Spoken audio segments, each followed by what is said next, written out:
Nah, sebenarnya karakteristik seperti apa yang diperlukan sehingga suatu tanaman itu dapat dikatakan sebagai tanaman hias, Pak? Langsung pertanyaan sesuai dengan itu ya. Baik. Pada prinsipnya begitu tanaman dikatakan tanaman hias, artinya bahwa tanaman itu punya nilai, ya, punya nilai, kemudian baik itu nilai estetika maupun nilai dari tanaman itu dalam arti nilai jualnya, ya. Itu saya kira pada dasarnya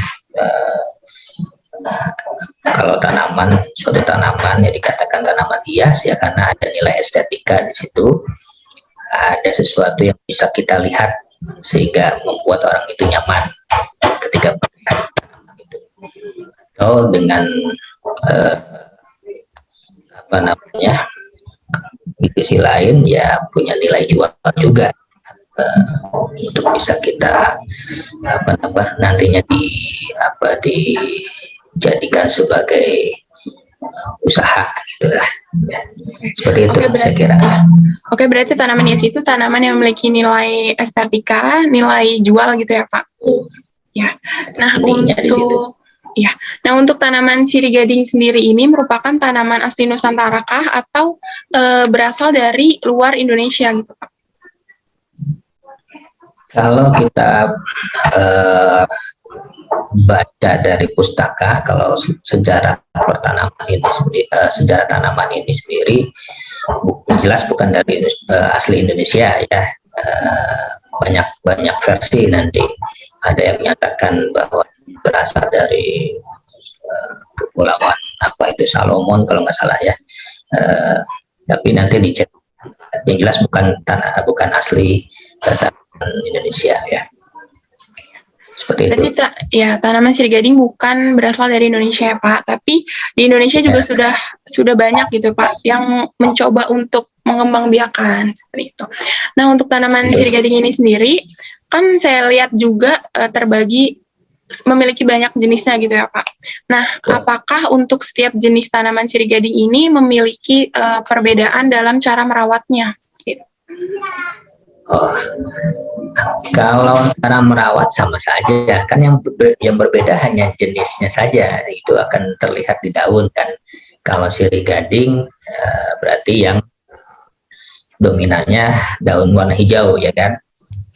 Kalau yang dua lagi kan ada marble twin itu ya, yang seperti dikatakan sirih gading putih kalau tidak salah. Kemudian ada yang goldnya ya kan, atau sirih gading kuning. Itu hanya berbeda di jenis di warna daun saja, tapi perawatannya sama karena kan sama-sama sirih gading yang notabene dia adalah tanaman merambat yang bisa diperbanyak secara stek batang seperti itu. Iya, jadi memang tidak ada perbedaan dalam cara merawatnya, yang membedakan hanya bentuk daun gitu, warnanya gitu ya, Pak. Nah, apakah ada ya, Pak, cara khusus apabila kita menginginkan tanaman sirih gading yang kita tanam ini dapat tumbuh lebih cepat gitu, Pak? Khususnya kan buat para pengusaha atau yang ingin membudidayakan supaya lebih cepat tumbuh gitu. Ada nggak sih, Pak, cara-caranya?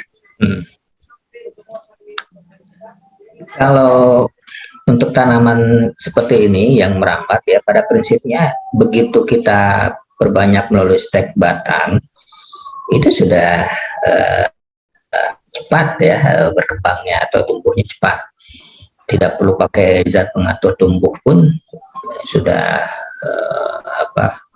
sangat cepat itu pertumbuhannya, artinya lebih betul-betul mudah lah ya. Jadi untuk bisnis itu luar biasa ya, peluangnya.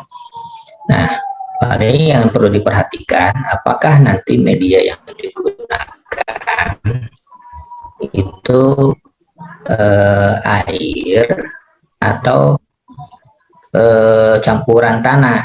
Nah, ini akan menjadi berbeda itu di tanah pertumbuhannya. Nah, kan media campuran tanah seperti itu. Oke, berarti untuk cara untuk mempercepat perkembangan tanaman sirigadi ini ya perlu yang perlu diperhatikan ya media tanamnya gitu ya Pak.